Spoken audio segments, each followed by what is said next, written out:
Well, I think we can begin. My name is Adrian Cotter. I am on the agenda committee of the Measure DD meeting, along with Myra Redmond and John Bowers. I'm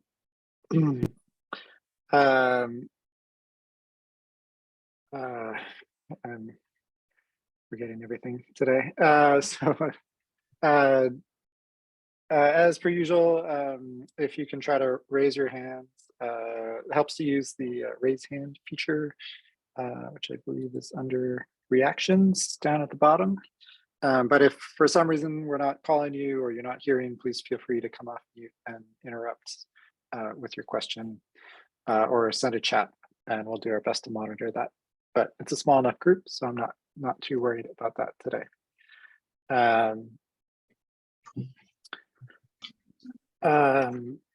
So I think for now we will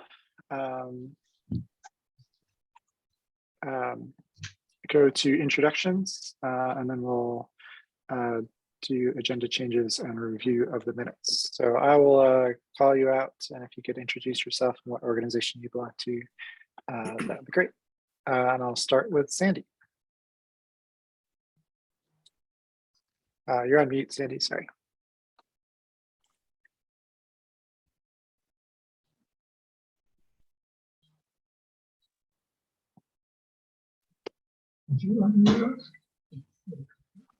Meanwhile, why don't I introduce myself? I'm Bill Threlfall from Waterfront. Can you close the door, Carol? All right. Well, I'm trying to just introduce myself. Sam, do you want to go ahead? Sure. My name is Sam Bird. I'm a resident and on the board of directors of the Essex, and lived here for a while. Thank you, Sam. Naomi.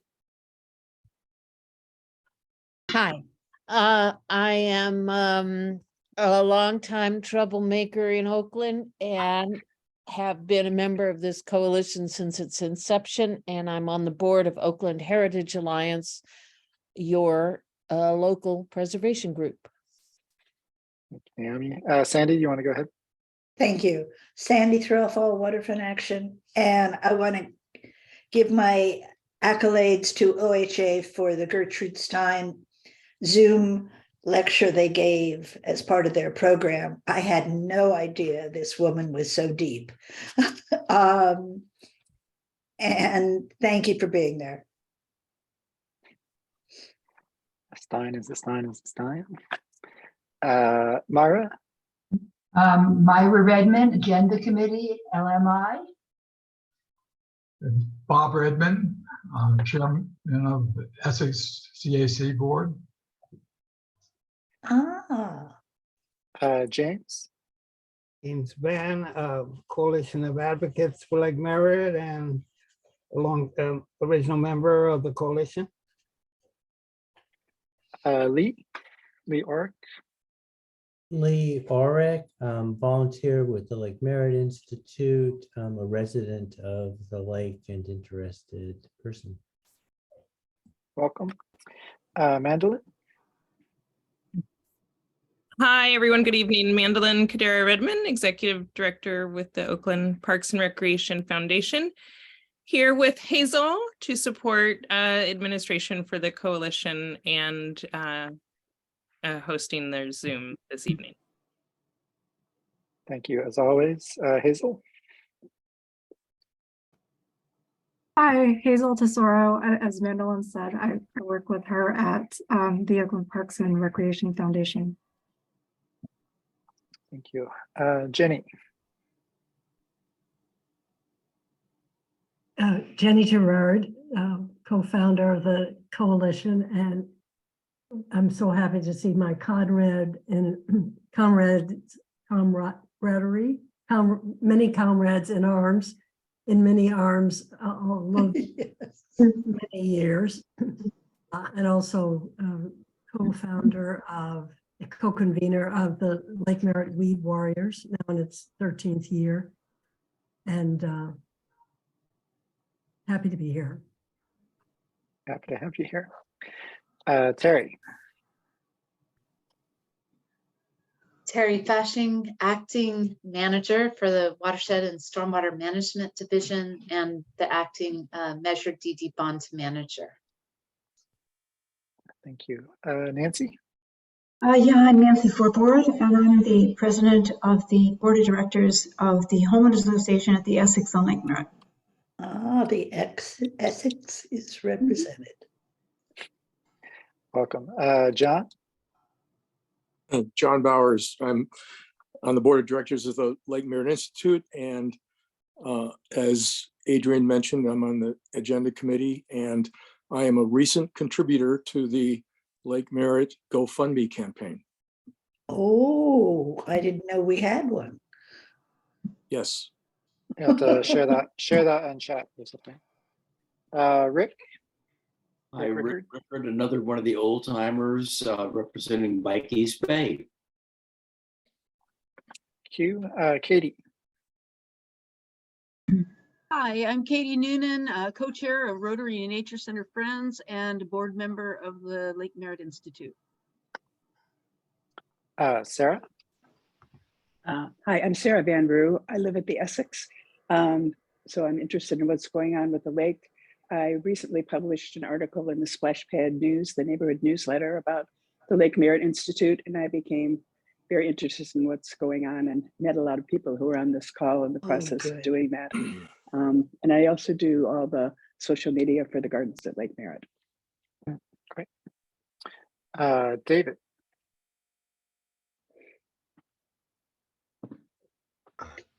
Hi, David Wofford, co-chair of the Rotary Nature Center Friends. Welcome, David. Darwin? Hey, Darwin, I'm a newspaper reporter, just listening in to learn. Okay. Vince? Hey, everyone, happy to be back. I guess I started coming before COVID, and there we go, it cleared me up here. My email address got messed up, or I changed it, so I missed like 3 of these meetings, so glad to be back. Resident of Cleveland Heights, and interestingly enough, I put my application in for the PrAC commissioner vacancy. Nice. Well, welcome. Glad you found your way back to us. Dr. Bailey?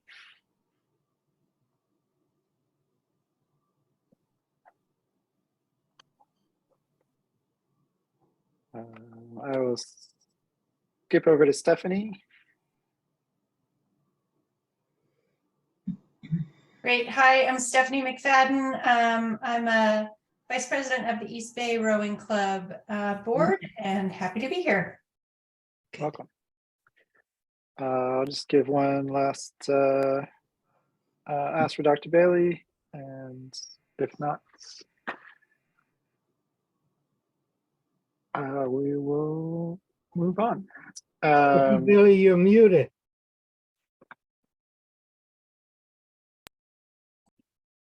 Well, we can't see him, so maybe he stepped away. All right, so we have an agenda today. Are there any changes or additions before we get started?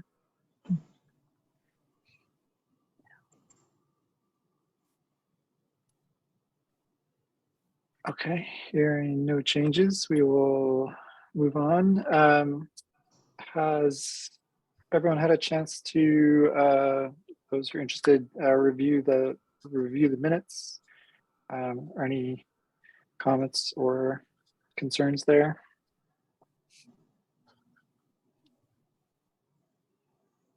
All right. I would just offer the comment that I really appreciate the timely delivery of the minutes. I think that greatly increases their value to all of us. So thank you, Mandela, and everyone else involved. James, you want to go ahead?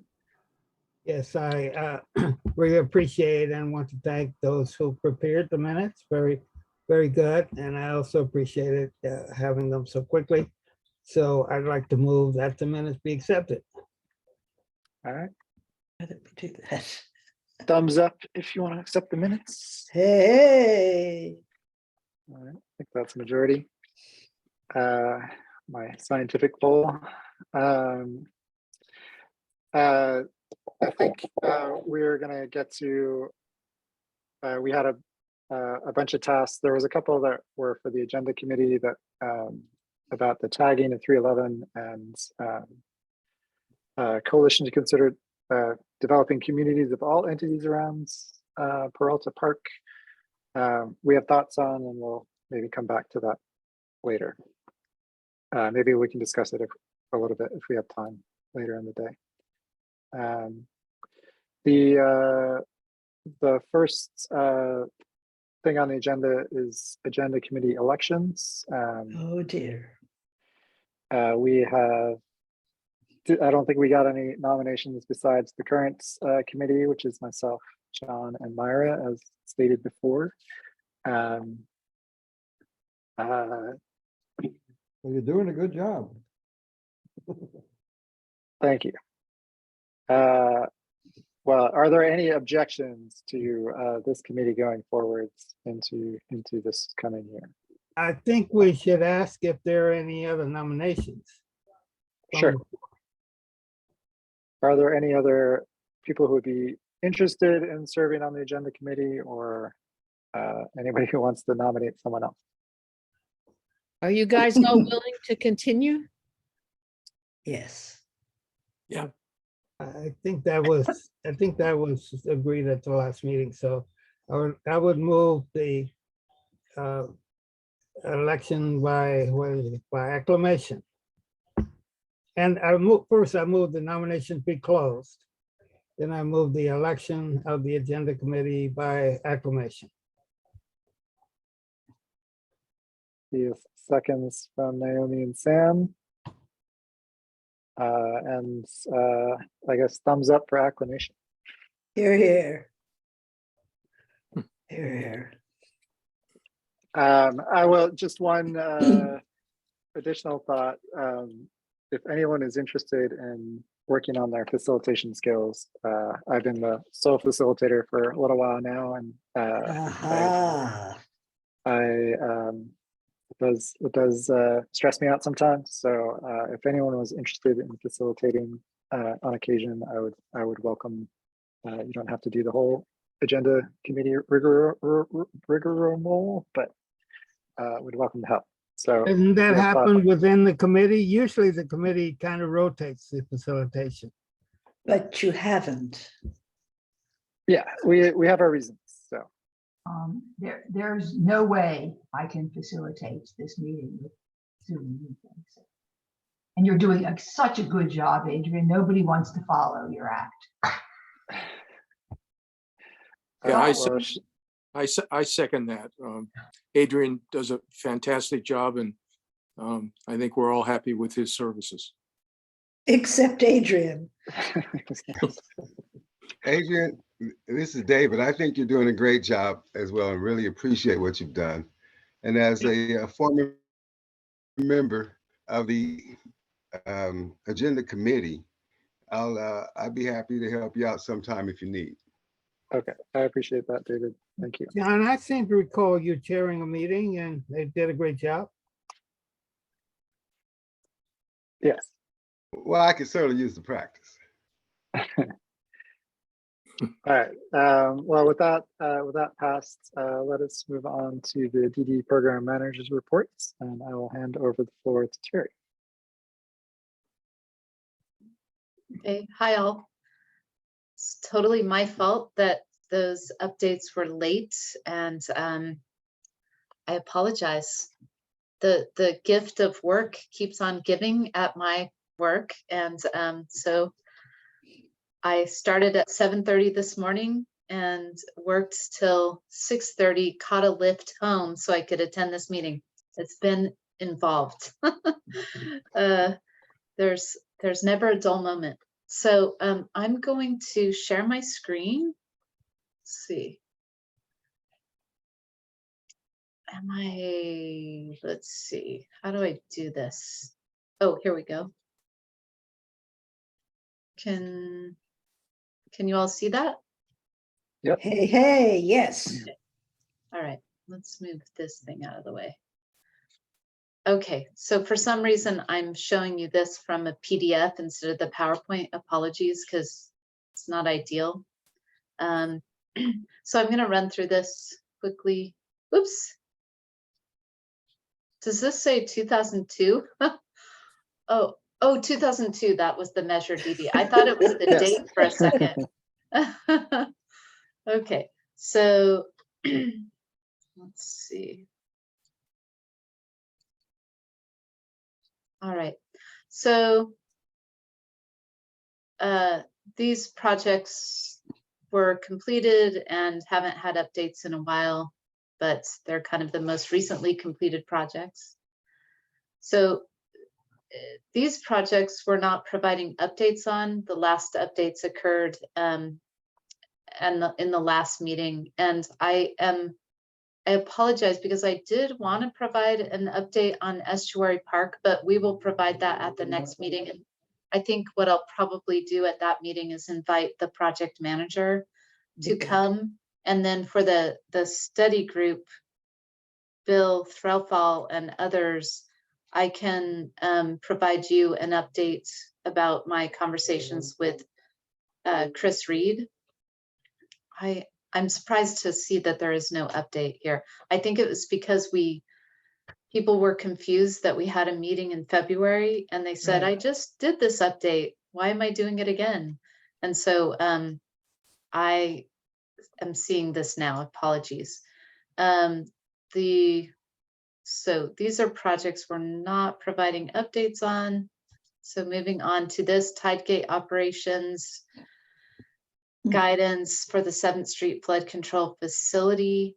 I have been trying by sending emails to communicate with the district. I am going to start calling this week because it is not working. I've sent several emails and even was emailing with the person I was trying to communicate with today and about something else. And then I sent the email about this again, and he didn't get back to me. And so I need to schedule a meeting, and I'm trying to schedule a meeting with district staff to get their final comments on this memo and to get their comments on the list of questions that the DD Coalition has on this particular facility. And so I will just keep following up with him, and I will become more insistent. So I'm sorry. I thought I was being insistent, but I will become more insistent. So Lake Merritt interpretive signs. We are hoping to install these in April. Due to being very understaffed, we have not been able to get to this. The storms and being understaffed has really led to issues for us. But today we had a civil engineer, a temporary civil engineer start. So much of what's been keeping me busy, I'm going to be assigning to our new temporary engineer. So that is going to help relieve some of the work backup. So, but Jen is planning to install these signs in April. So the path repair, this is another project that's really been delayed. I did speak with the project manager. He said that he completed a site walk with the subcontractor on March 14th. He's now waiting to receive a quote from the subcontractor. So he feels like things are starting to move. It has been difficult for him to find a contractor who can do the work. So he is feeling a little more optimistic. So I'll continue to follow up with Craig Pond about this. So the 10th Street project, the remaining work for this project is to finish work that we need to do in the mitigation wetland to make sure that it is doing what it needs to do and all of the plants are surviving well enough and there's enough coverage. And so we are waiting we have to do a little project out there to replant and repair irrigation system. And so let's see.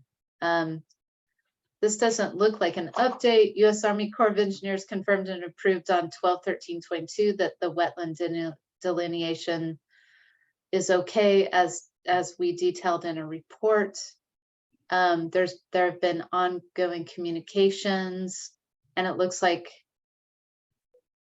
they're working on bid document preparation for replanting. So not much of an update there, but Rebecca Dar is continuing to work on this project, and she is moving it forward and is expertly working with the regulatory agencies and the consultant to move this along. So she's doing a great job. Question. So go ahead. The question is, with the new fence, the fence looks good. Yeah. Has it been doing its job? Has it kept the unhoused people out of that area? I haven't heard of any tents. I haven't heard of any folks living in the wetlands, but the fence, I mean, I think trash does make its way into the wetlands through the fence. Yes, go ahead, Katie. Yeah, I just second what you just said. So we spent 2 work days in February cleaning out the marsh, and there is a fair amount of trash immediately on the other side of the fence, and a lot of trash is coming in actually from the lake and the tidal action. It comes from all over. Yeah. Mm-hmm. But it looked okay. It looked better. Thank you so much for the work you all did. It's really great. And thank you, Katie. Yeah, so it's doing something. It's preventing encampments and hopefully preventing human waste, and which makes it a lot easier for us to get volunteers, you know, for the city and other groups to get volunteers into that area to clean it up. So, yeah, go ahead, David. Hi, hi, thank you, Terry. I wanted to ask a broad question to everyone here is, can we put a sign up on that fence explaining what's happening inside the restoral area?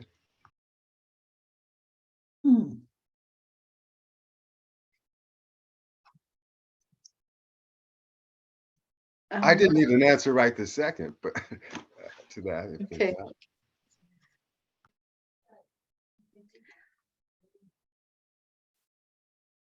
Well, thanks for that suggestion. I will talk to the project manager about that, about how easy that is, or what have you. Yes, Katie. One last thing. So as you plan to replant and everything, please keep in mind that there are many willing volunteers and young people who would gain from being able to participate. And that Weed Warriors has a long history of involving the public in stewardship of that area. Great. And what I can imagine will happen is we're going to hire a contractor to do the replanting, and then it is the ongoing maintenance that we could certainly use help from volunteers on. And so let's stay in touch about that. And I will share that comment, Katie, with the project manager. Go ahead, James. With regard to David's question, is I didn't notice, is one of the interpretive signs located in this area that talks about, explains the wetlands? I am sorry that I cannot remember that, but I will look, and what I can. Terry, the map is on an earlier slide. Yeah, let's look. But I think the answer is no. The answer is no. Yeah, but. I'm pretty sure the answer is no. Yeah, so here is the map. Yeah, I was trying to remember if maybe this sign said anything about it, but no. I'm sorry. Yeah. But again, to clarify my query, I wasn't talking about one of those sophisticated signs that takes forever to get fabricated and delivered and installed. Literally. I meant something more probably along the lines of what Katie and I have been doing over closer to the Rotary Nature Center. I understand what you were, I mean, I was interpreting what you were asking for, I think in the way you were intending, which is a sign on the fence saying, this is, you know, a project is underway to repair damage caused to this mitigation wetlands, something like that. You know, let me talk to Rebecca about that. And, you know, well, I've given several tours there, and I stand there explaining it. So I'd love to maybe get a word in about it if possible. But that's how I became aware that it could be useful in the process of giving the tours. Okay. Okay. Thank you for that suggestion. I appreciate it. Okay. All right. So moving along. You know, we have a certain amount of money left on this project, and Rebecca Dar is using it very carefully. She's estimated how much she thinks we need and to close this whole thing out. And yeah, we're moving along as cost effectively and efficiently as we can on this project. So for the waterfront trails, we have a brief update on the Union Point Park I like to call this the 7th Street to 23rd Avenue project. It includes 3 different parcels. Let me go back up here. The Miller Milling property, the Outboard Motor Shop property, and the CMEX property. And so this is not much of a different update from last time, but the Phase 2 environmental site assessment report is complete. The new project manager, who is the old project manager, Ha Wen, is currently reviewing the draft geotechnical report. There were hazardous lead levels found at Miller Milling, so we're kind of figuring out what that means. And I don't have any details about that, but we're looking into the significance of that. There was the consultant that was hired to help with acquiring easements, if that can be done, is still working on an order of magnitude cost estimation. So I haven't heard, I think that was supposed to be delivered in early March, and I'm waiting to hear when we will receive that. But my understanding after speaking with the project manager is that we're doing a certain amount of work and we won't have a really good understanding until this summer of everything that we need to about how and if what it is going to cost and what it will be like to move forward with this project. So the plan is to then, once we have gathered everything together that we need from the consultants, we will be meeting with the East Bay Regional Park District to discuss easement acquisition. And so it would be at that point that we would either discuss transferring easement acquisition work to East Bay Regional Park District, or maybe take a different approach with this project. So at our last meeting, we talked about, wow, you know, at what point are we going to decide that we are not going to be able to acquire these easements and move forward with this project? And so I think we will be able to make a clear decision this summer. And we are not ready yet to make that decision, is the point. And so we talked about maybe me meeting with the board member from East Bay Regional Park District, whose name is Dee Rosario, right? And Rick Ricard. And of course, I would have to go through all of my management to meet with a board member from East Bay Regional Park District, but that absolutely could happen And the East Bay Regional Park District staff who are involved with this project would need to be part of that meeting. But yes, that all sounds good to have a meeting like that, but we're not quite ready to really, we need to collect, there's certain work being done. And my understanding from talking with Rebecca Dar and the new project manager is that by July, we will have everything we need to really understand where we're going with this project. So that's all I have to say. Go ahead, Katie. Steve.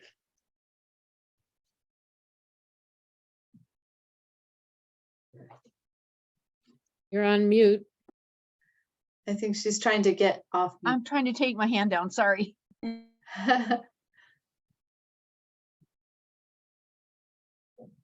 Oh, you're not, you didn't have a question. I see.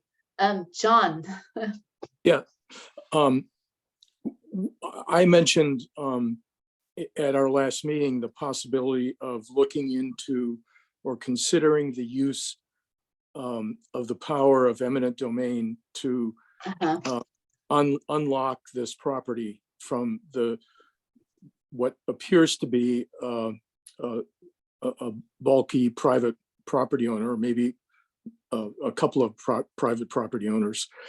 I think it would be informative if, in that regard, I think it would be very informative if we asked Dee Rosario to give a brief presentation to us on how the Park District has used the power of eminent domain in similar situations along the San Francisco Bay shoreline. And the two examples that I have in mind are the Dotson family wetland area next to Point Pinole Regional Park in Richmond, and also at the Golden Gate Field site, which is in Albany.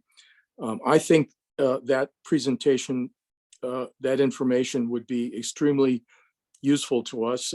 And so, Terry, if you're going to be in contact with Dee, I don't think he's here at the meeting today, but if you're in contact with him, I think that would be very interesting and helpful information for us to have as we go forward. Okay. So I hear what you're saying, and I'm not sure how it works or what process I need to go through to communicate directly with him, because he is a board member. So I have to kind of figure out that process in terms of my hierarchy. I can go to the East Bay Regional Park District staff, with whom I have worked on a few of these different projects, and see if one of them would be available to give a presentation to the coalition, and if they could communicate with Dee Rosario. So I would take it in that direction. So I agree that would be interesting to hear about. Yeah, thanks for the suggestion. Sure. Go ahead, James. Well, the agenda committee could discuss that with Dee Rosario directly. So that would save a lot of time if the agenda committee made that contact.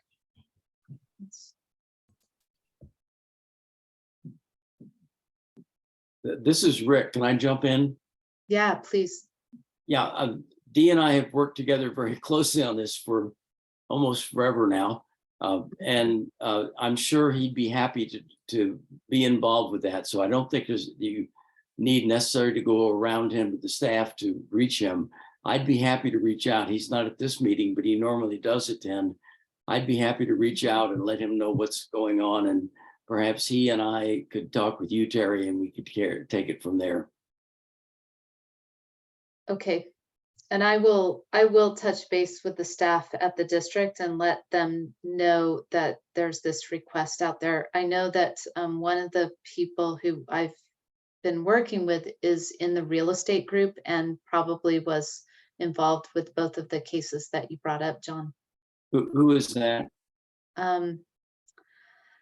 I am having a moment. Mike Reeves. Yeah, Mike Reeves. I don't know Mike, but I'll talk with Dee and he and I can get back with you and we'll see where we go from there. Okay. John, do you have a follow-up? Yeah, no, that sounds great to me. Okay.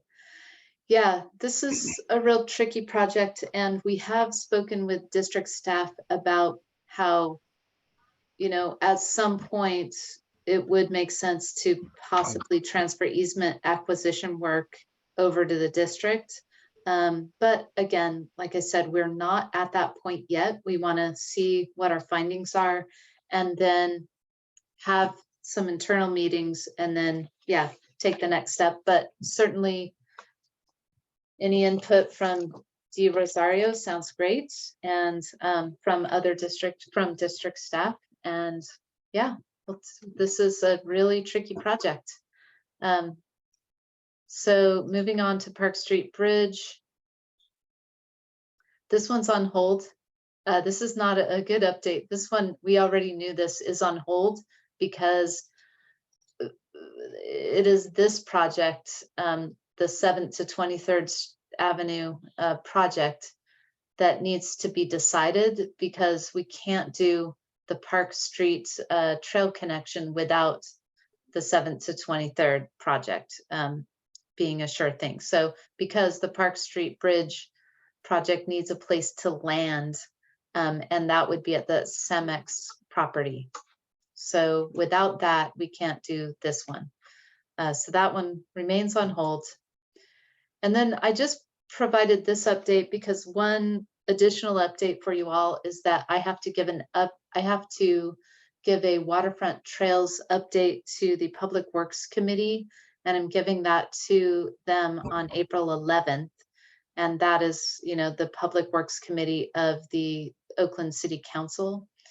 And so I just went through and got some updates on the East Bay Regional Park District projects, such as the Crowley site.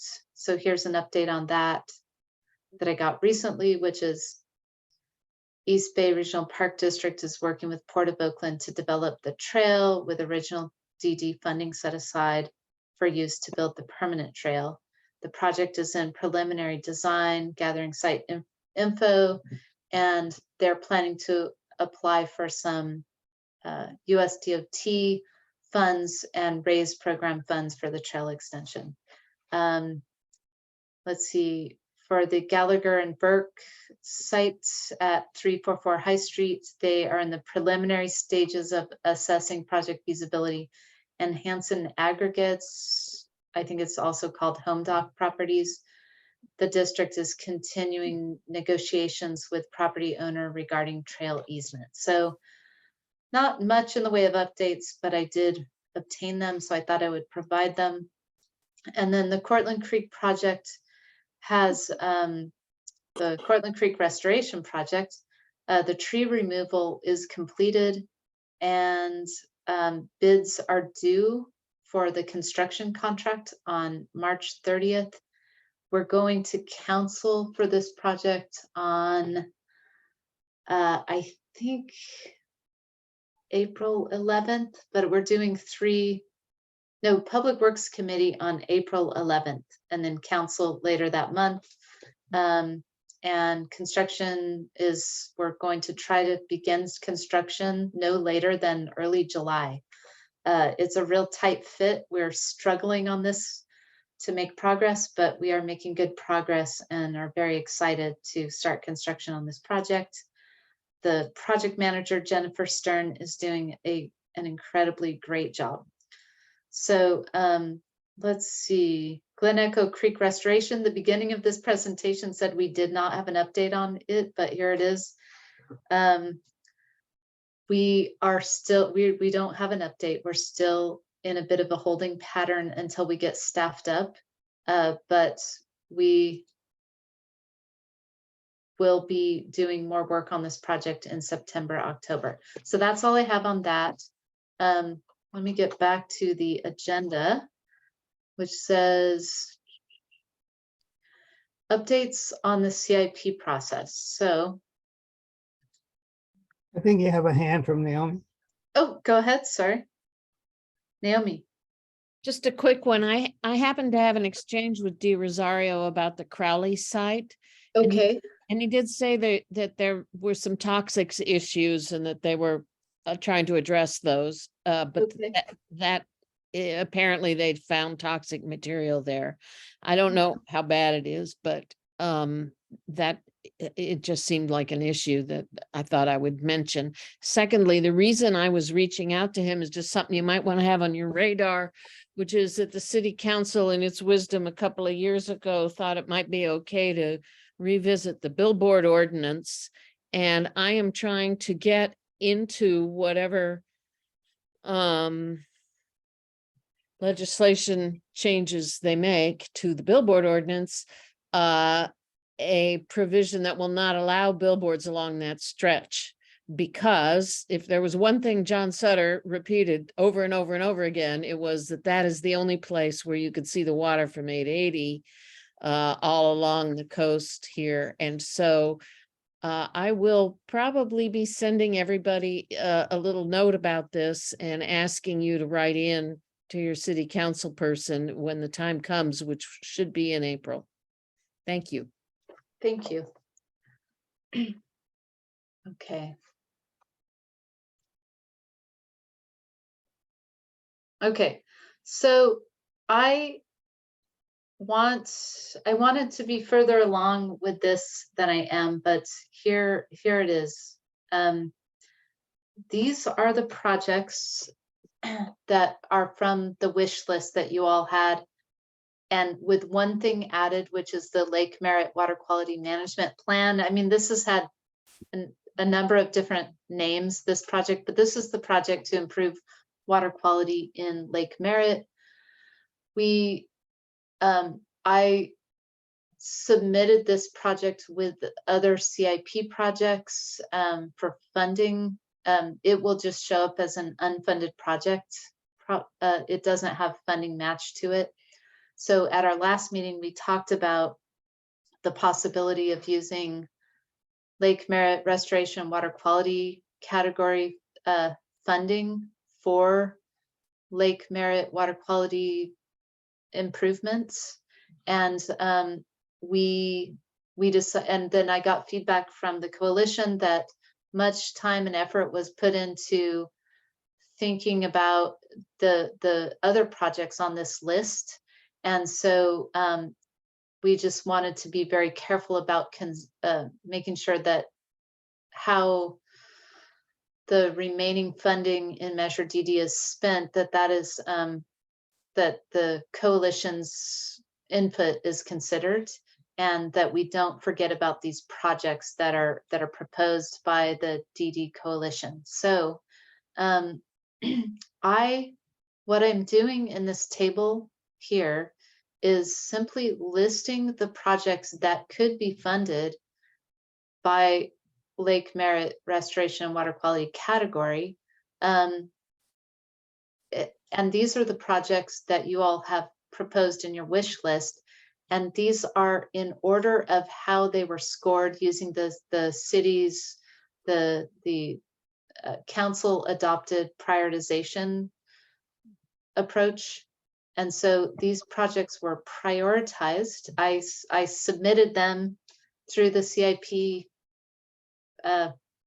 portal, and then I was provided with a prioritized list, and then I prioritized this Lake Merritt water quality project because this is a project we would implement, or it's kind of it's on our bailiwick, whereas these other projects fall under Oakland Parks and Recreation and Youth Development, and so they prioritize these.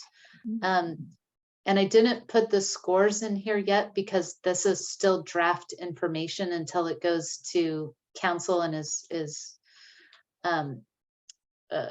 made public. And so I just, for right now, I decided to just put these in order of priority. So what I wanted to say is that this is like mixing apples and oranges in some ways because of because they use different prioritization. I don't know if it's mixing apples and oranges, but let me just say that this one, the Lake Merritt water quality project did score the highest, but it is kind of in a different category of our funding in the CIP. It's kind of confusing.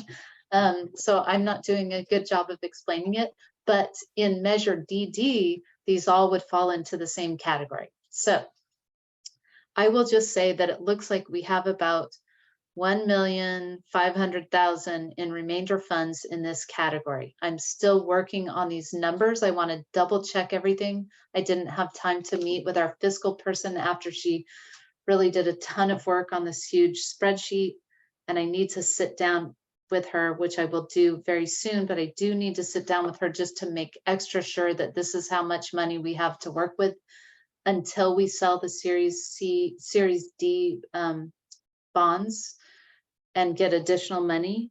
And so I kind of just wanted to show you also what OPRYD did is they did cost estimates for these projects, which may or may not be correct, but that is something that could be revised, you know, once the project is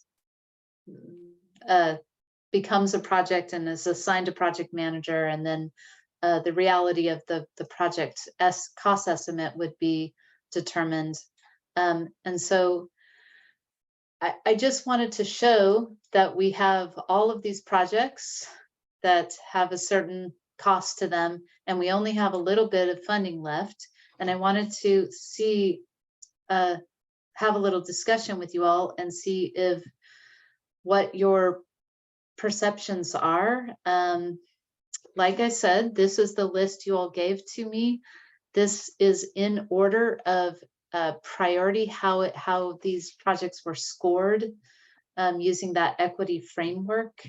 And also on this one, there was another submission through the CIP process. And it was called the Lake Merritt Trail Improvements Projects, which was a little bit more of an expanded trail improvement project that went beyond what the Rotary Nature Center to Geodesic Dome Path Improvements project was proposing. And so this one got wrapped up all together into one project with this price tag on it. So Katie, I don't know who raised your hand first, Katie or John? It's usually in top to bottom order, Terry. So John would go next. Okay, the way I'm seeing this is side to side and in this little tiny box. I don't know how to make it bigger. Oh, okay. All right. So John's first. Okay. As I'm looking at this list, and I see that the available money is indicated or is identified as falling within the water quality category of measure DD. And as I look at this list, there's only one item that seems to me to clearly fall within the framework of water quality, and that's the water quality management plan that we've talked very theoretically about, but it's something it's something that really does need to be advanced as much as we can possibly do it. All of these other projects are desirable projects, and we should, you know, if we can, find funding for all of these projects. But the only project that I see here that falls clearly within the water quality category is this water quality management plan.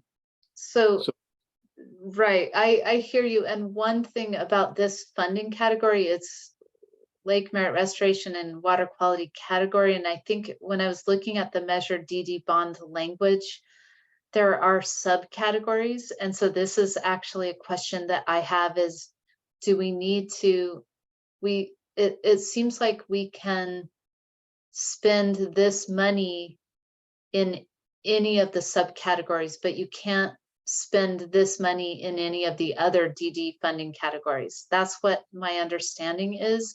And those other subcategories within this particular funding category, I can pull that up. I have to look at the measure DD language. So I'll try to get that up to remember what those are called. One of you may have already memorized that.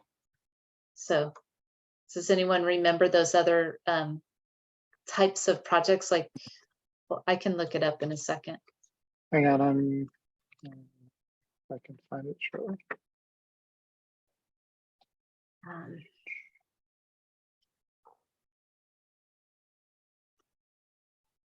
I'm gonna try to memorize all of this stuff. I just haven't committed it to memory yet. Let's see. I have it here.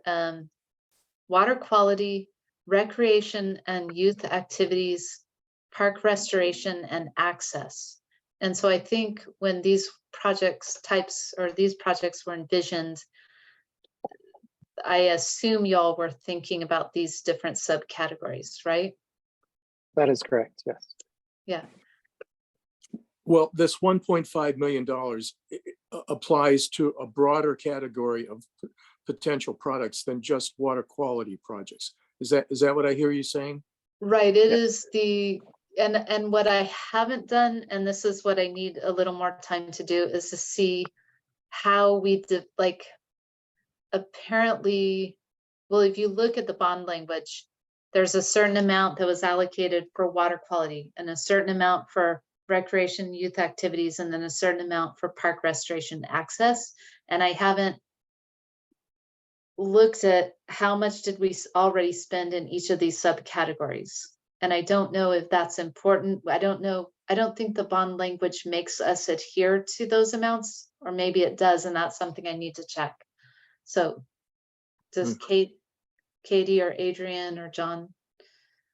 Let me get back in. Hello. I want to heartily support what John said in terms of the placement of Measure DD funding into the Lake Merritt Water Quality Management Plan as having the most impact. I think I'm hearing from you that it would be possible to raise additional monies, but the monies that are currently out there is the $1,563,000. Well, we do have to sell that last tranche of bonds, and we will get a chunk. So again, I'm sorry that this is such a work in progress, but I will come to the next meeting and really have wrapped my head around all of this, the funding side, and know, okay, I think this is how much we're going to get in Series D, and here's my plan for when we're going to do it. And I will make progress between now and then. Thank you. So in terms of urgency and wishes of the coalition, I think that what John said has a lot of merit. And I also wanted to verify that the listing of the children's playground is that the order that was given because somebody ranked it that way. Somebody at city ranked that above things like the trail, the improvements around the nature center. That's right. That's because we use the council approved process to prioritize these. I don't think that was in our wish list as a very high item. I'm not sure. Yeah, it's a little tricky to be at this stage.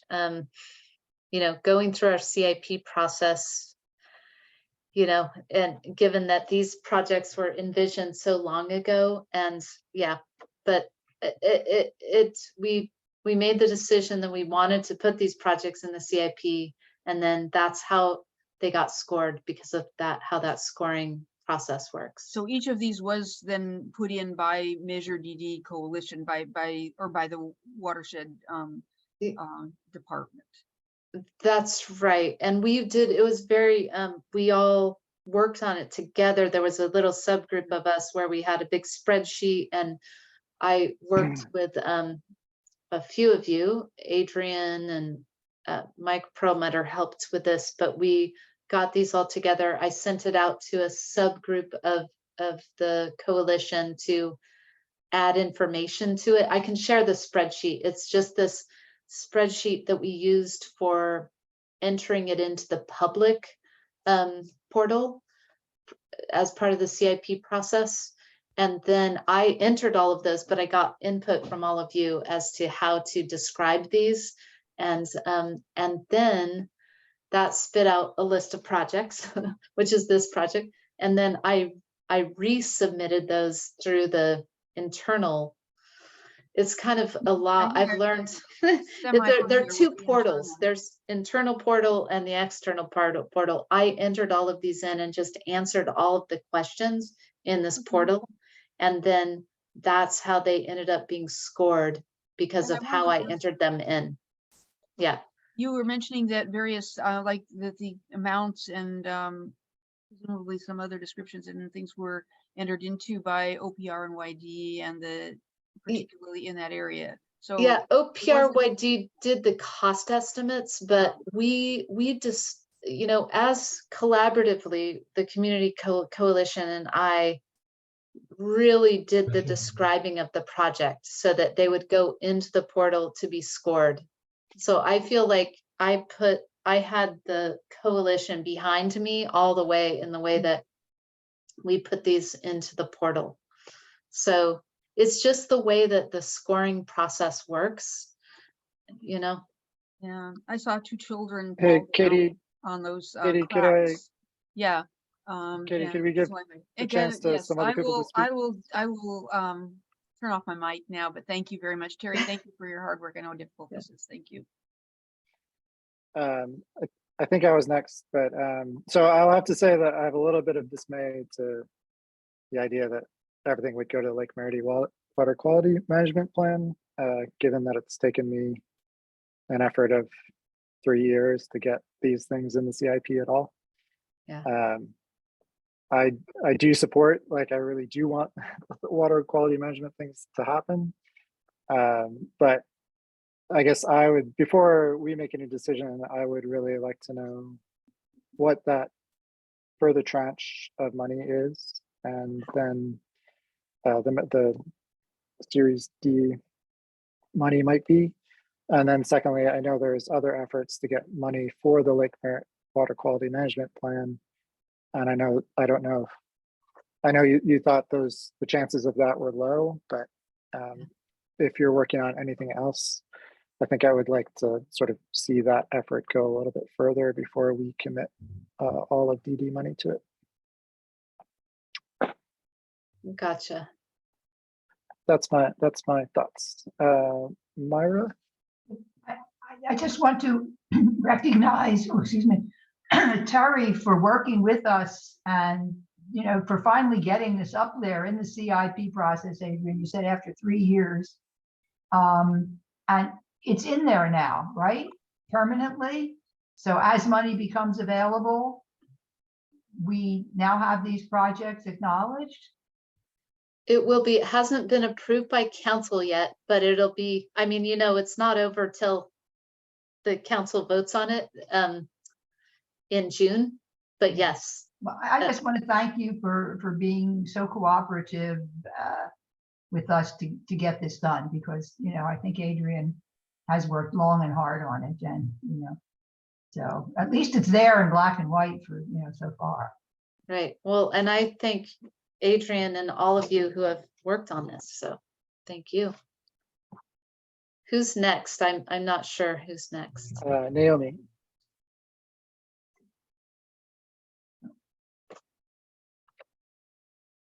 A couple of comments. One, I want to make a statement of atheism. That is, the CIP ranking process is not transparent to the public.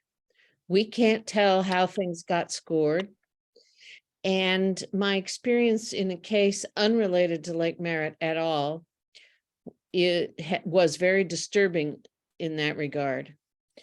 And I believe that we should just face the fact that the rankings are as political as everything else, and that the fact that they get translated into numbers is meaningless. Having sat on a number of evaluation committees for the city of Oakland, just because you assign it a number doesn't mean that it's just as political and as disputatious as anything. And I would like to say that I am so old that I was here when that children's playground was built. And it was built by a team of volunteers with a donor furnishing the equipment. And I believe there are other sources for playgrounds. I don't mind spending money on playgrounds. Sometimes I've had children myself. But I do think that it's a pretty easy ask when you have nonprofits around and other organizations that love children. I'm not so sure that scarce DD funds should be used for that. And I don't remember it being such a priority when I was trying to help with Adrian's committee. Maybe things happened when I was busy with other things. But I'm a little bit concerned that just because something gets some number in the CIP process, that's not a transparent process and we can't understand it. And B, just because it's on the list doesn't mean it'll ever happen. The last thing I want to ask, and this is a question, is with skyrocketing interest rates, is it possible that the interest rate income in the fourth tranche will be a little higher than during the zero interest period in this nation? Thank you. Yeah, that's a good point. And before I hear from others, I just wanted to respond to a few things you said, Naomi. And one is I meant to bring up this column, which is very important. Bill Threlfall and Adrian and others helped us determine which of these projects that you all have proposed are new and which are considered extensions. I mean, we came up with this word extension, which is to say which of these projects were already approved by council, basically years and years ago, versus these new projects that have not yet been approved by council. And so this one, the children's playground, is new, as is this Lake Merritt Water Quality Management Plan project, right? And this came about because of the tragic fish kill, right? So it's these projects that are considered already council approved. And I think that we got clear, I'd say, support from the city administrator to match DD funding to these projects first, and then to the others. I just wanted to show you. So it was a little bit problematic that we went ahead with this CIP process, given that we kind of already have council approved projects. And so I think that we have the communication we need from the city administrator to prioritize these. And then this is how these projects themselves have been prioritized using the current CIP process, which I will say, here's the, and then here's the categories, how a project will be assigned points depending on these different criteria. And then equity is always a factor among all of these different among each criterion. And so it's a little hard to explain, but I can take a stab later at explaining it in more detail, Naomi. So now I'm going to stop talking and go. Who's next? Is it Bill? Bill. Okay. So we all see the shaded projects that are extensions. Those were the subject of a lot of discussion among the coalition participants and argument by the proponents of each. I would like to have the coalition receive a comparable amount of information about the new proposals and the rationale for why they should be done, just as the rationale for each of the others was done. And that would help to be able to make some sort of a judgment with that information. What does the words, for example, water quality management plan actually mean? What would be bought? How does it differ from what is there currently? What Yeah. evidence of efficacy is there? Mhm. Whatever we did before wasn't sufficient to cope with the admittedly disastrous problem that we faced. How do we know that this new approach will, whatever that new approach is, will address it properly? So I think we need more detail about each of these two new proposals. Okay. Who is next? Vince David. or, okay, David. David. Okay. Well, let's go with Vince, if you don't mind. Okay, can you hear me? Yep. Hi, Terry. Thanks for the presentation. Kind of full disclosure, I'm a water resources engineer.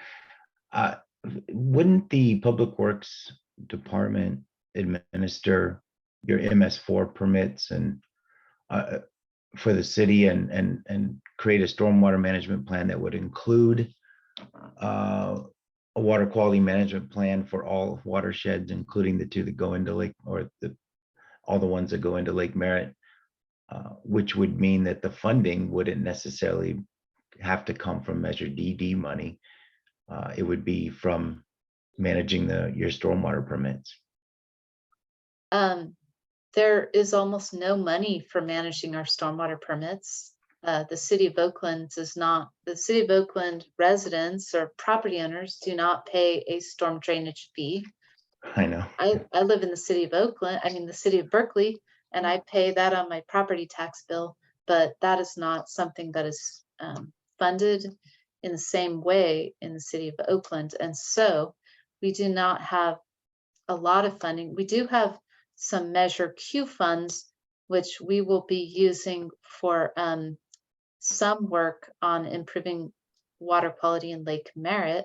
We're moving towards implementing a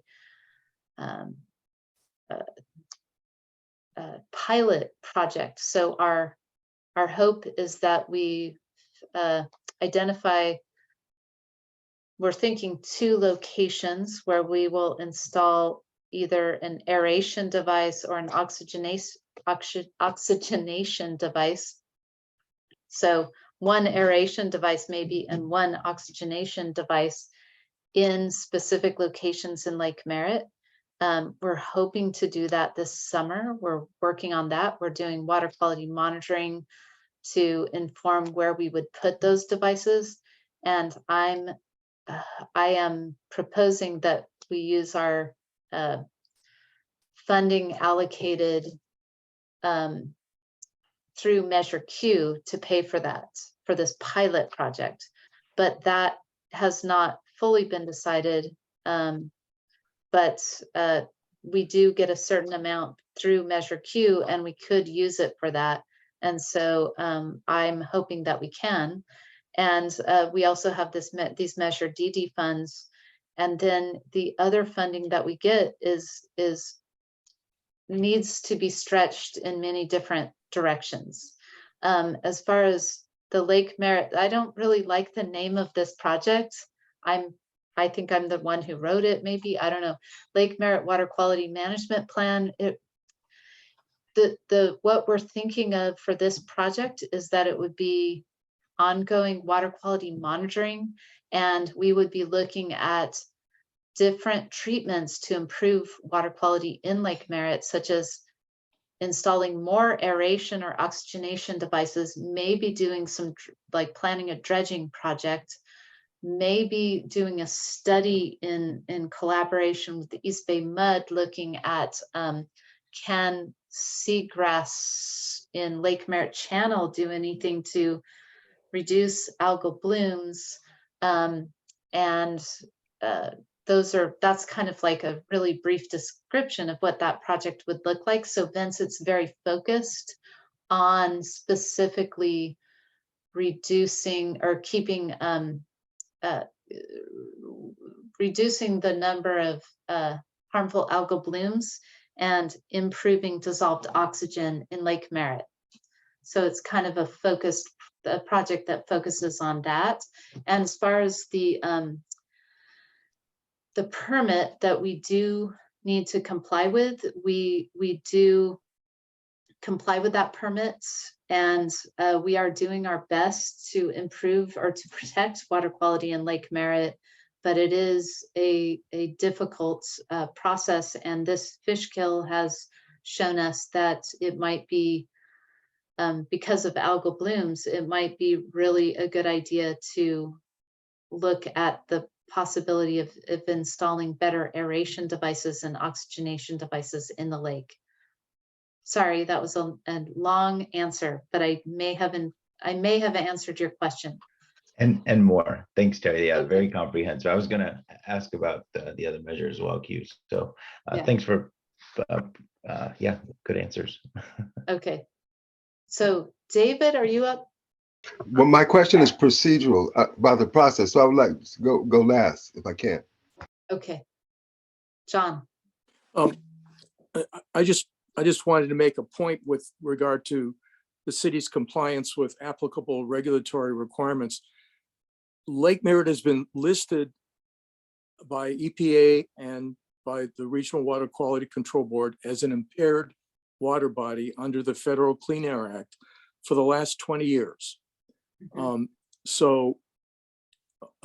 the basis for that determination of that classification of Lake Merritt is because of low dissolved oxygen levels.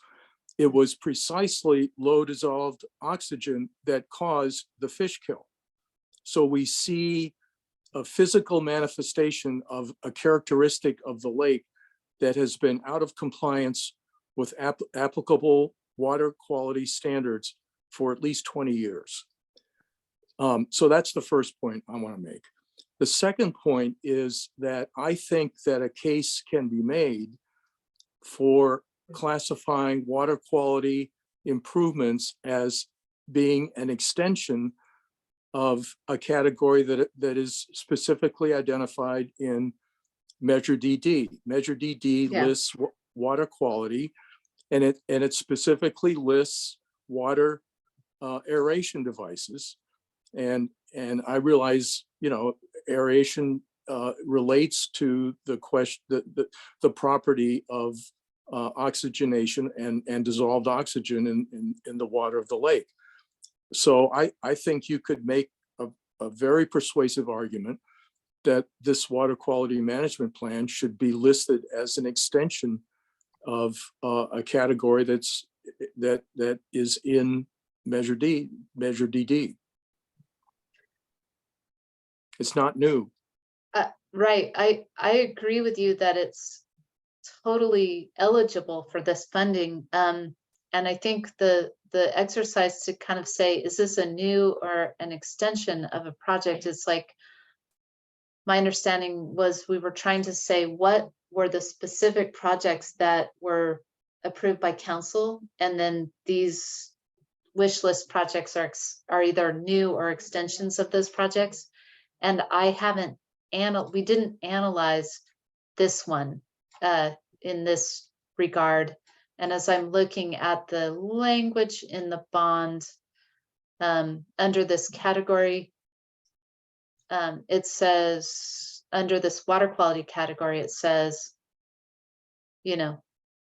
like you said, aeration, fountains. So it is, but I think what we're talking about are projects that were then approved, specific projects that were then approved by council. And maybe Bill might be able to speak to this about how we were trying to call a project an extension versus new. But I really hear what you're saying, John. Thank you for that input. And it's my job to work on complying with our permit. And I would love to have a project where our goal is to take Lake Merritt off the 303D list that is listed for dissolved oxygen. I would love to have that happen in my tenure working for the city of Oakland. And so I am looking for funding to do more work in Lake Merritt. And to Adrian's point, I think that we can make a really good case to other funders for funding additional work to protect Lake Merritt. And so we will be looking into that, but I'm doing my job to look for funding, but I'm fully respectful of what you all are saying, which is you want to really consider all of these projects and their merits, so on and so forth. So, David, process. Yes, thank you, Terry, for all your work and your explanations, and everyone else just now for that. So I'm following the process of approval, I guess. And so all of the information that you're presenting to us now is embedded in a report that you've turned into to your department, which goes into a larger department, I guess the Public Works, which then goes to the mayor and the council for their review as they develop their own proposals for this budget. Is that how that works? Yeah, and right now these projects are considered unfunded in the CIP, in the capital improvement plan. But they're scored and they're in the CIP. And so it just, my understanding was that it was going to help make it easier for us to get to just, I'm not sure. I think that we're just trying to get them into the CIP, and then the next step is to figure out how to match measure DD funding to these projects, and then get a project manager assigned to the projects. And that next step is. Well, Sherry, if I may, I'd like to, yes, I'd like to continue along that step and follow it. Let's say the project is at a point where it's been vetted enough by DD, and you can assign it, and if you can get the funding, you can go forward with it. Yeah. It's been involved extensively in a CIP process, moving through a council's 2-year budget cycle. But yet no money has been assigned. And you apparently are free to search for other monies.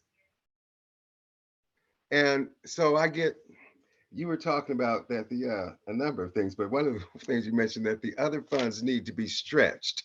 And it's in the stretching that I guess I get a little concerned. So I'm assuming that there's a way that if it gets funded, we know when it's funded and where that money is coming from. And if for some reason some other money comes in, and it's actually the money that's going to be used, that we will have the awareness of that and the opportunity to get parity in the disposition of the money.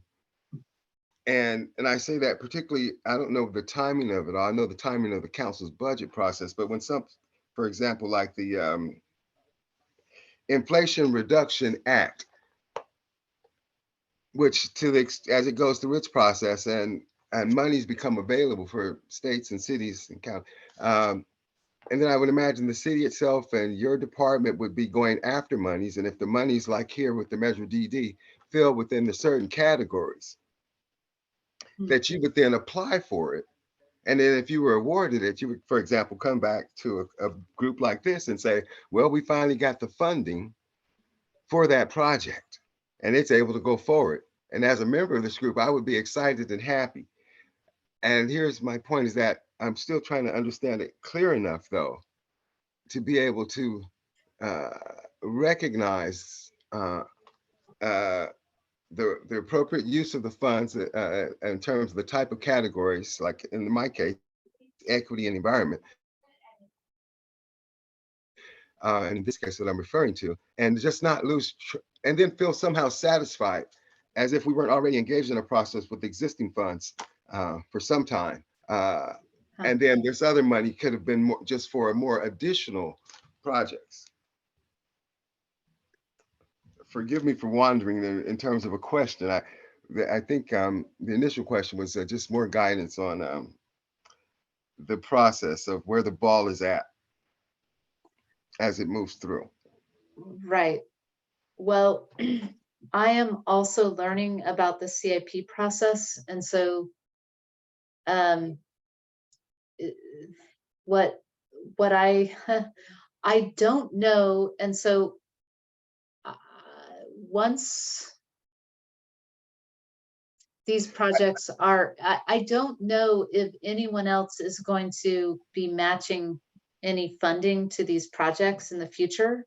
Since we can match Measure DD funding to these projects, then I think once we understand, whoops, that's the other category. So I think after this discussion, there are these projects. I'm gonna hold on. There are these 4 projects. I mean, these 1, 2, 3, 4, 5 projects that you know, are considered extensions of earlier Measure DD projects, and so it would be good, I suppose, to understand what is the priority of that the Measure DD Coalition has for these projects. And then I need to speak with the head of the CIP group with project and grants management and figure out how we would go about, like if you all said, the most important project to us is this beach to sailboat path improvements project. And then I could go back to her and say, you know, now we've gone through this whole process and this is the project they would really like to see happen, given that we have such a limited amount of funding left. What would be involved with getting a project manager assigned to this project? And, you know, then could we just match our remaining funding to this project? And then could the project manager this is assigned to try to go after grants to make up the difference, right? And to start the design process to be able to figure out to develop a better cost estimate, you know, and also to, if this is all the funding that we have and it wants to go into this project, just as an example, then maybe you figure out how they came up with this cost estimate and you reduce the scope of the project to match the amount of funding that's there, right? And then you get a project manager assigned and you get this project completed. And so this is just showing you how these projects were scored through the CIP process. If you all were to, whoops, sorry about that. If you were to tell me that you had a different order, you know, a different way that these extension projects should be prioritized, then I can take this back to the projects and grants folks and the OPRYD folks and explain the situation and explain the city administrator support for considering these projects already council approved. And then I could figure out, okay, what are the steps to be able to get a project manager assigned to one of these projects? And then, I mean, that's just one way I can see to think about this, and that the other projects on this list would need to wait for the next tranche of DD funding, which is at least 1 to 2 years out. So Bill, yes. And then David. Yeah. Terry, you said the water quality management plan was submitted as part of the CIP process. Is there a document that describes the Lake Merritt water quality management plan that went for the CIP process? There is a description that there's a project description, and then that has been improved recently because of we did apply for some Is funding. there a document that you could share with the coalition to let us know what those words mean? Sure. Yes. Thank you. That would be great. Yes. Yeah. And I have already shared it, but I can share it again in that when we asked the coalition for letters of support for some recent funding a recent funding request for this project, which is we're unlikely to get that funding, but that is the description of the project, and I'll provide that. Yeah, we can provide that in the minutes, maybe. Would that be okay? Well, it's just hard to make, it's hard to make a judgment about something without knowing what it is. That's all. Yes, okay, gotcha. I think when we submitted this project, the Measure DD Coalition weighed in. So it was, my understanding was that the Measure DD Coalition understood what the project was. So I apologize, but we did get a lot of input from like Katie Noonan and Dr. Bailey and Adrian. So I was thinking that everybody was on the same page with that project. But so just to back up, there was Terry made a funding request for funds for this project and asked for support of the committee, and it seemed like a no-brainer. So the agenda committee came up with a supporting document, right, which we should post. We'd love to see it. And even during when we were submitting projects through the during the public process of requesting project ideas from the public, there was a group of folks who called themselves the Healthy Lake Initiative, and that was an extension of the DD Community Coalition, and was my understanding. And they submitted a project that was all wrapped up into one, and it was called this Lake Merritt Water Quality Management Plan. And I regret the name of that project, but yes, I will, if it's okay, I will just, maybe what we could do is provide it as an attachment to the minutes, this description of this project. Is that all right? Sound good? Sure. Okay, got it. Okay. So I'm not sure. I mean, we're taking a lot of time on this project. Here's the other category, which is, whoops, I forgot to change this title, so just ignore that. But it's the Lake Merritt to Estuary Connection, Lake Merritt Channel category. And so I think we have about a little less than $1 million in remainder funds here. And these are the projects, these are the cost estimates that were given to these projects. And here's, you know, and they're also shown in the order of how they were prioritized using the CIP prioritization process. And so here, you know, and the cost estimation for this project was like 40 million when it came in, and I changed it to something more like 1 million. And so that is one question I have for you, is this is your all's project, but there weren't a lot of details about it, but I didn't think it was a $40 million project. Adrian? 40 million seems a little much, but I mean, it could be cut down in size. I mean, I think the main problem is by the community gardens where the water is cutting into the pathways. Okay. But there's, like, on the other side of the channel, there's like some seats and stuff, and that areas could use some love for sure. Okay.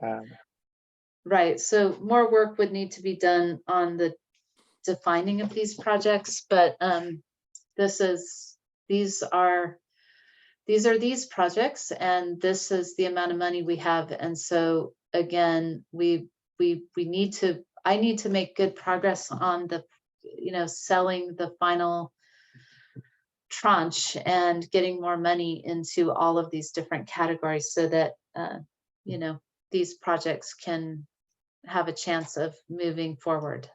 So this is what I prepared for tonight. It's, yeah, go ahead. Yeah, this is Rick. I have a question. That last one, I can't really read the image is too small to read it, but the last one you're talking about is the Lake Merritt Channel pathway that you were talking about, the 40 million. is that including the connector to the Bay Trail? That is that funding category. Yeah. If it does, that's why it's 40 million, because that's very expensive and complicated connection that was not DD, but was brought to us at one point, and we did fund some initial money for the study. Okay, no, that wasn't that project. I think that is the replacement for that project is this Highline conversion of unused railway bridge. So, but what I'm talking about is a project that was proposed by the Lake Merritt, by the Community Coalition, and they proposed this Lake Merritt Channel pathway and plant restoration renovations. Okay, then that's different. Yeah. Okay. Yeah, Thank yeah. you. I know what you're talking about. That one, that other project that Diane used to be the project manager of. That one is canceled, and I think the idea is that this Highline conversion of unused railway bridge would provide somewhat of a connection, and this is a project that is being proposed at around 18, almost 19 million. Okay, thank you. So yeah. Okay, Naomi, are you next? Yeah. I just wanted to comment that I thought that the whole idea of the at-grade crossing was that we didn't have to fix the tunnel trail so much if people would just cross the street at grade. Maybe I have that wrong and Adrian can advise me, but if I had my druthers, I'd rather spend, and we had $985,000, I'd rather spend it on that channel pathway, which indeed is falling into the water and is going to continue to do that unless it's fixed. And I don't know what the responsibility of Public Works is, but it would seem to me that maybe in the general Public Works budget, there might be some money, because after all, you don't actually want people to fall in the water, and there is kind of a little bit of liability there. So anyhow, if it were me, I'd swap those first two items. Gotcha. I don't disagree.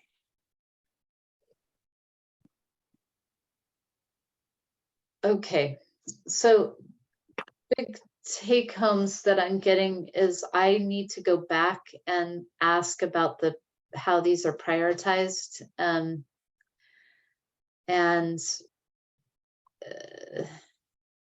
ask more about the process of assigning a project manager if the DD Coalition would like to match funds to a given project, and just ask how this all works once these projects are in the CIP. So I will ask about that. And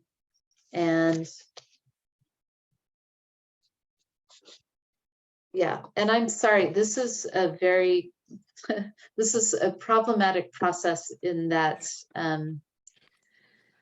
it's a little confusing because we're adding these to the CIP, but they're still unfunded, and the only funding that probably we can get for these projects is Measure DD, and then, or at least seed funding, so that the city can try to go after more funding to be able to complete them. So yes, I will ask these questions.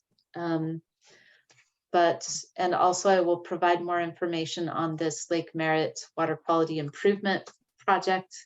I think I should have called it that.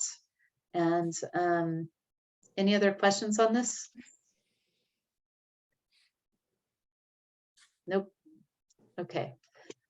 All right. Well, thank you for your time on that. Let me see. The next thing is trying to get to the agenda here. Okay. The next was, unless there's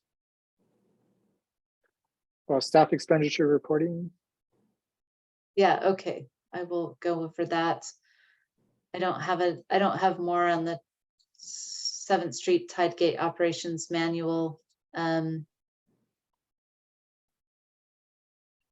Okay. So I am still, this is still a work in progress. I have our fiscal person has added staff expenditures to this big table, but I need more time to go through it with her. And so I will provide a more in-depth update at the next meeting. So we're just continuing to show expenditures to date. These should be up to date. I had our fiscal person go through this whole spreadsheet.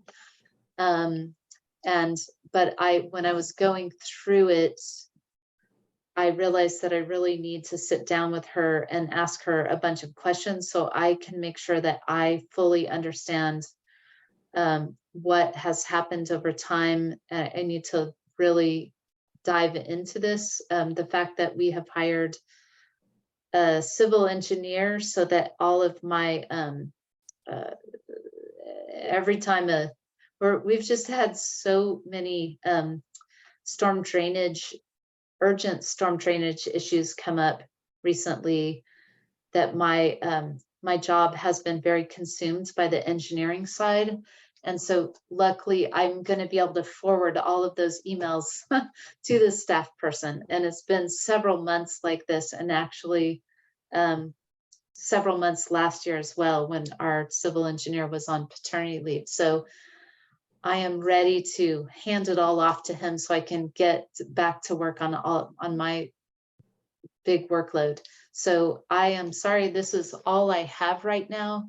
And the full explanation of our administrative spending, we're continuing to wait for some answers back from the finance department to really understand how with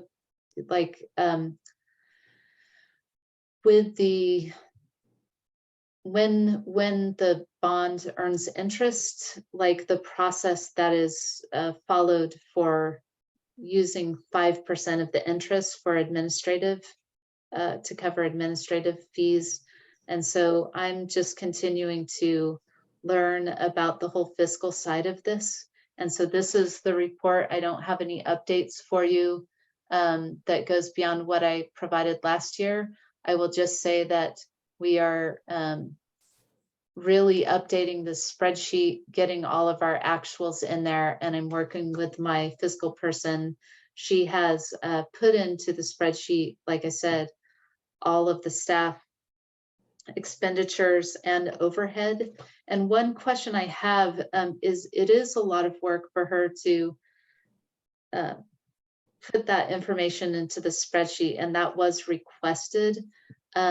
But I'm thinking that what we would do is provide an update on that, the more detailed information on staff expenditures once a year instead of every 2 months, because the staff expenditures are very, the resolution is very great. They're each staff expenditure is broken up into all of these little pieces. And so it would be, instead of maybe once every 6 months or something like that, but I will sit down with her and look at what it will take to do it every 2 months versus every 6 months or every year. And then at the May meeting, I will have what you've asked for, which is staff expenditures per project. So you can kind of see. The other thing that I wanted to have time to look at as far as this goes is for each one of these projects, well, some of these projects are heavily grant funded and some of them aren't. So some of them were just implemented using only Measure DD funds, but some of them, like this Snow Park Lakeside Green Street project, is grant funded. And so that is something else that I wanted to look at, is the total project cost, so that when we're looking at staff expenditures, we can take into account the total project cost. Another thing is, like for the Cortlandt Creek Restoration Project, Staff have worked so hard. I had practically a few all-nighters writing grants proposals for this project. We really hustle to earn money to get these projects built. And we, you know, for like Cortlandt Creek Restoration Project, we, you know, DD is funding a very small portion of that project, and we hustle to get all the grant funding on that. And so as we look at staff expenditures, I think for each project, we have to look at it in the context of the full cost of the project. And I have not had time to dig into all of the details. So that's what I wanted to say. I have not been doing nothing, but I'm not ready for the prime time with this. So your questions are prompting me to put time and effort into this. It is still a big learning curve getting on top of all of this Measure DD work, but I am making good progress. So that's what I have to say about that. So this is the spreadsheet. It does not have the additional information requested, but we're getting there. And I think that is it. Thanks, Terry. Okay. Thanks for all the info. Myra?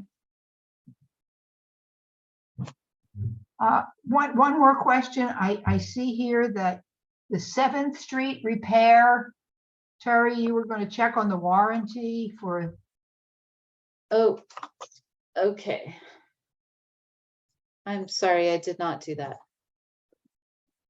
I will put it on the agenda for next time then. Yeah, and I'm going to open my email and do that before I go to bed tonight.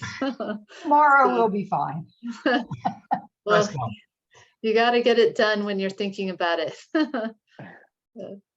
Okay, got it. Thank you, Terry. Thank you, Myra. Bill? I'll stop sharing my screen.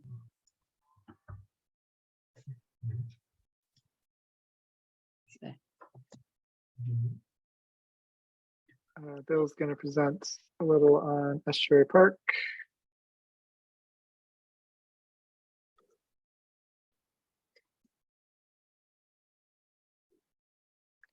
You're on mute, Bill, if you're talking.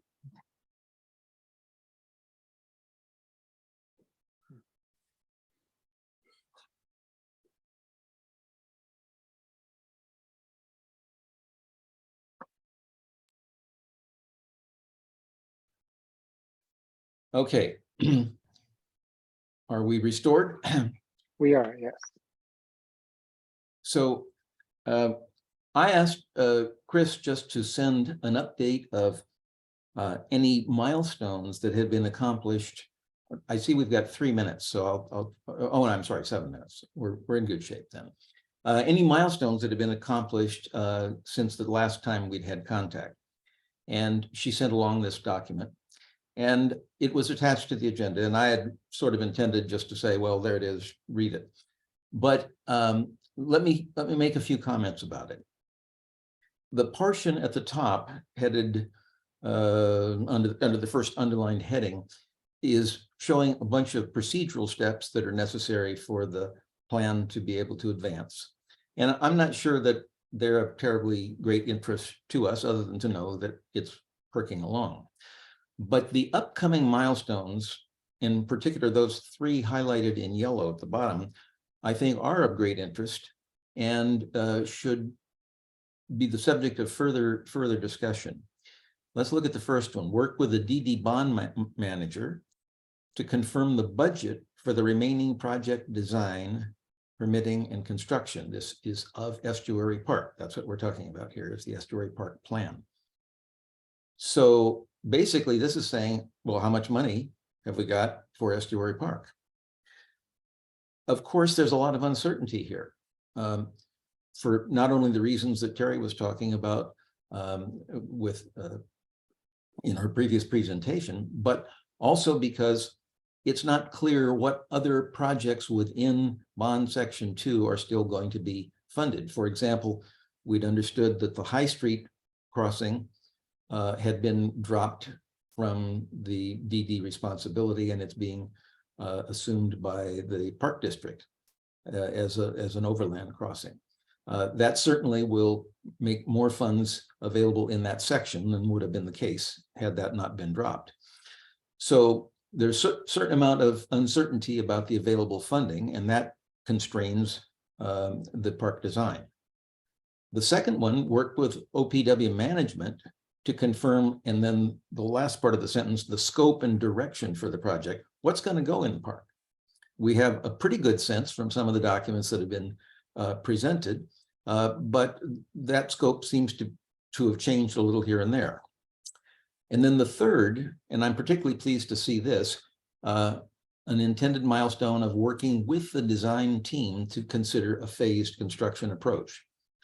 And a phased construction approach, we in the study group think is a great idea because it will allow us to plan the maximum and build what's available given what funds turn out to be available. It'll also be a tool that would be useful for grant proposals and grant winning if we have a full plan and then are able to show we need additional funds in order to be able to attain that full plan. So those look particularly appealing. We're left with, though, some concerns and uncertainties. And one of them is we'd like to better understand from the staff the 2 tracks of design that are being pursued. This is an email from Chris Reed when the study group just began in January 7th of 2022. And in that verbatim, she said there are 2 tracks of design being pursued. Number 1, a master plan vision for the complete park design to be implemented in phases. Great.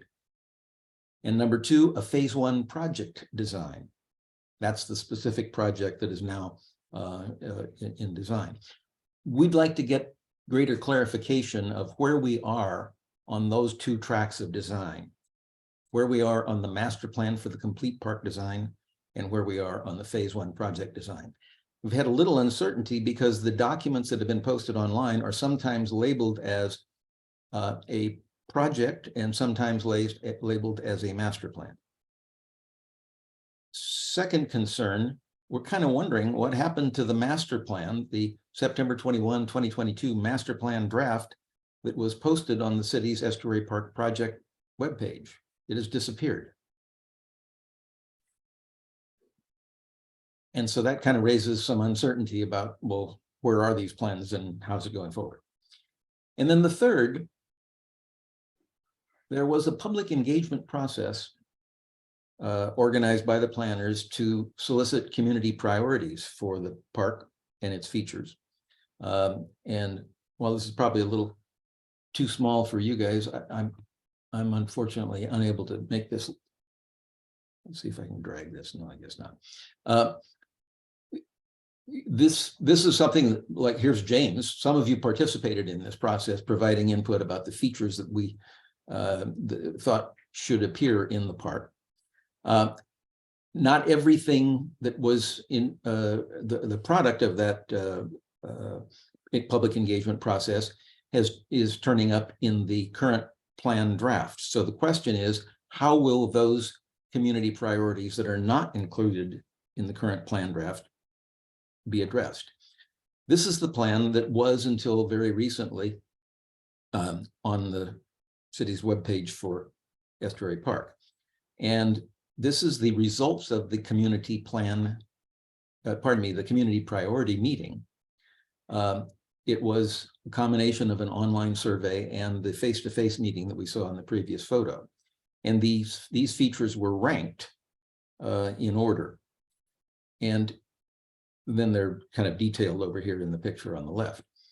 The Bay Trail attained the top rank, and so on down. 2 of them are not fully implemented in the phase 1 project plan. And those are Bay Trail and boat launch. Boat launch is shown here right next to the existing launch area. And then the bait trail is shown coming all the way around here and on out and joining Embarcadero. But when we go to the actual phase 1 concept, we see a red dotted line around the project area. It's defined as the project limit. So this is phase 1. And those two elements are absent. So this bay trail segment is not touched. It's not improved or enhanced or revised. Throughout this section, there is a new bay trail or a revised bay trail. And the same for the boat launch, which is just a little shadowed area right here. But in the narrative that accompanied some of these documents, particularly those that went to BCDC, the boat launch was described as a kayak soft launch, likely on a graded gravel beach slope or something of that sort, not a high-tech, highly engineered kind of a thing.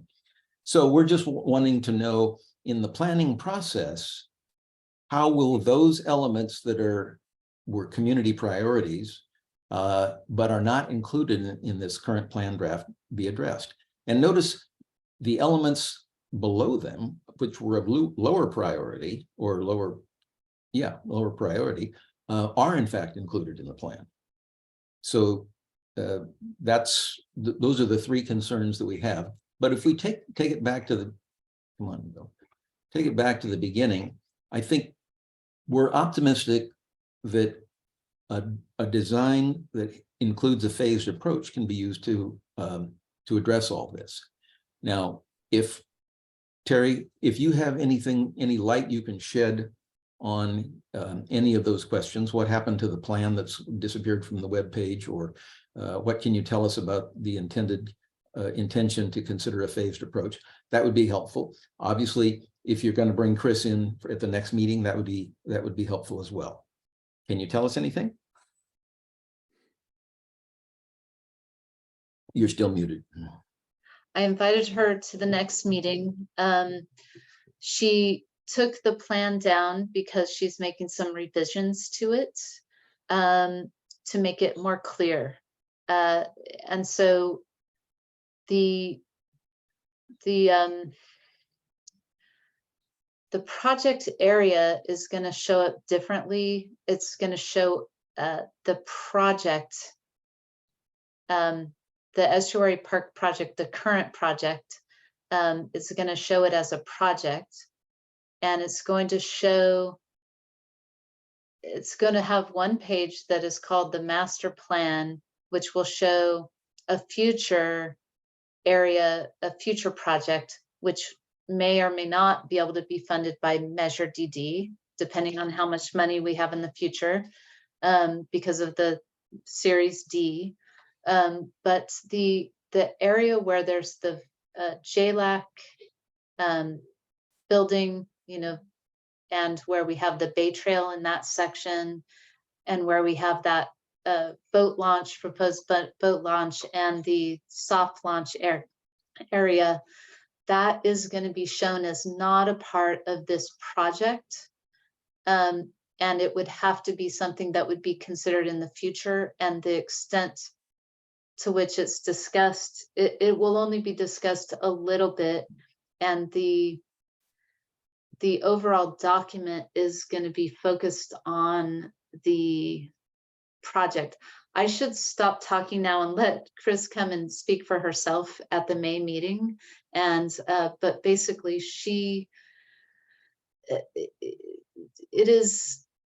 they called it a master plan, and I saw the email that you put up, Bill. But as she has learned more and understood more about this whole planning process and the project design and master plan definition, she realized that she needed to limit the work that she's doing on this project to the project area, and that they are calling it a master plan in order to get the permits that they need.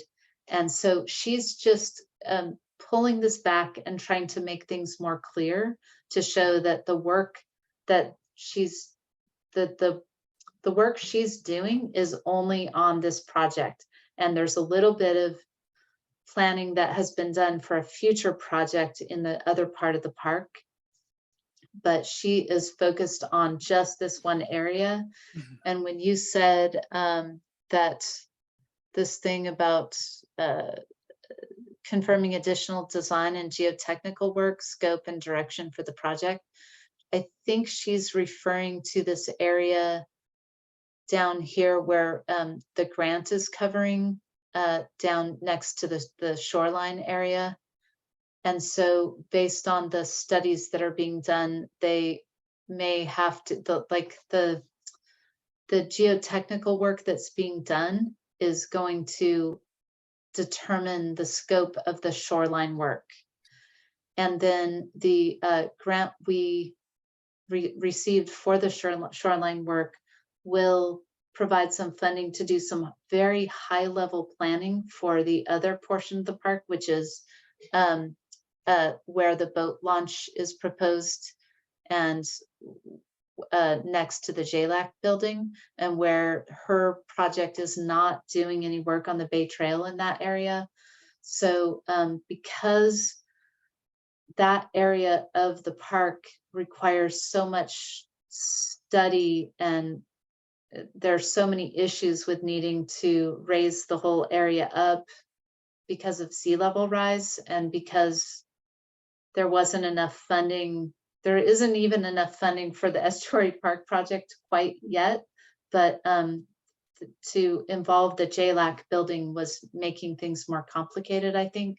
And so Terry, I think we're at over time here. So okay. Let me just leave you with this question. We need better information, I think, from staff about this distinction right here. What you're saying is Chris's scope is the phase 1 design, number 2. But but she's not calling it phase 1 anymore. She's just going to refer to it as the project, which takes up a portion of the park. So this is Chris's words verbatim out of her email. We were led to believe there would then also be a master plan vision for the complete park design. So we'd like to learn what can we be expecting in that regard. Right. Not that Chris should do it, that maybe that's out of her scope, but will staff be doing it? Will some other planning firm be doing it? How will that be addressed? That is, so my understanding is that is not being worked on yet, and that has her understanding of that has changed, and that is, I don't think that is true anymore. Okay, thank you. Yeah. No master plan. Okay, thank you. Well, so that's good enough. We'll look forward to hearing from her next time. Okay, got it. All right, thank you very much. Since we're over time, Katie and Jenny, do you want to make quick announcements? I'd be delighted. My announcements. This Saturday is the March Weed Warrior Work Day, and we'll be working along Lakeshore between basically across from Bowdoin on 4 little sites there. And tomorrow morning, those of you who get the Weed Warrior announcement will get a little bit more detail in your inbox. Look forward to seeing you there Saturday morning. Thank you, Jenny. And Katie, I see you posted your what's going on with you on I did. There is chat.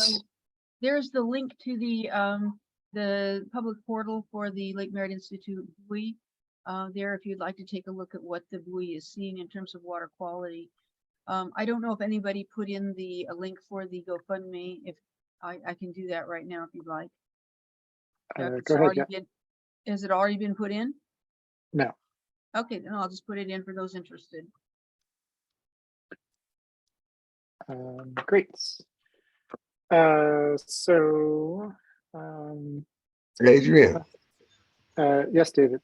I'd like to quickly ask whether or not our public paths and sidewalks at Lake Merritt fall under the purview of the Department of Transportation.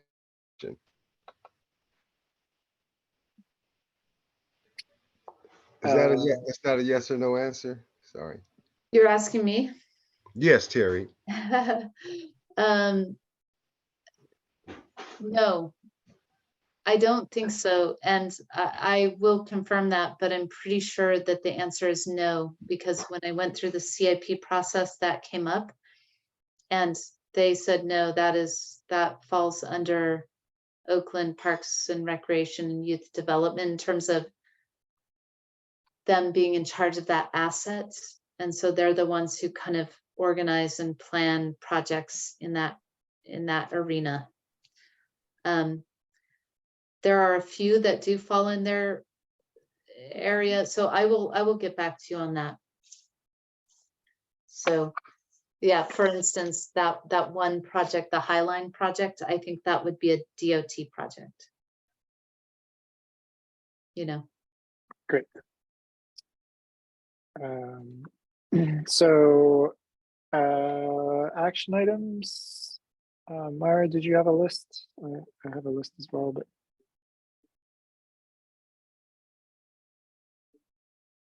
Our mapping update to be completed by Michael Perlmutter. This tagging measure DD indicator for 311 submissions, which was supposed to be for this week, which we haven't done. And I think, Terry, you're going to talk about the process for eminent domain and how that happens. One of the things, okay, and you will continue with the staff expenditures reporting. Right, but on eminent domain, I think I'm going to talk with East Bay Regional Park District staff, but some members of the maybe D. Rosario. Rick was going to reach out to D. Yes. Okay. Right. There's also about the marsh. Terry, you're going to talk to Rebecca about possibly having a sign and volunteers helping with planting or maintenance. Naomi's going to send us some information down the line about the billboard ordinance. For the CIP, there's Terry, you're going to find out more about the next steps in the process, as well as some of the definitions for the newer proposals. We're going to send out, I'll send out, we'll post the letter that we sent and other information about the Lake Merritt water quality management plan. And then we're going to discuss Estuary Park next week with. And there were some things that were on this month's agenda that we're just tiding over, like the tide gate operations. And the CIP funding allocations. Yeah. Mostly everything is Terry's job, as far as I can see. Terry will take care of everything. Yeah, absolutely. Terry needs to take care of Terry. Yeah, this is important. Yeah. All right, well, thank you everybody for sticking around. Thank you especially Terry for your long day, and I hope you get some relief with your new temporary civil engineer. And thanks. And thank you, Adrian, for fabulous facilitating. Thank you all for the concern that we've been voicing for many years. I have an action question, and that is whether or not, is it okay for me to receive information regarding the failure to attain the easement that we need over there and pass that information on to council? Okay. I saw Bill shake his head no, so I'll take that as my answer. Well,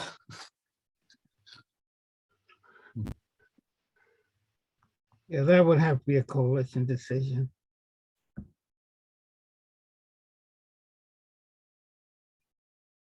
all right. Well, everybody have a great night, and hopefully see you around the lake and or next month, whichever comes first. Okay. See ya. Okay, thanks. See you in 2 months. Bye-bye. Good night. Good night. Good night. Thank you, Madeline and Hazel. You bet. Good night. Have a good night. Bye-bye, everyone.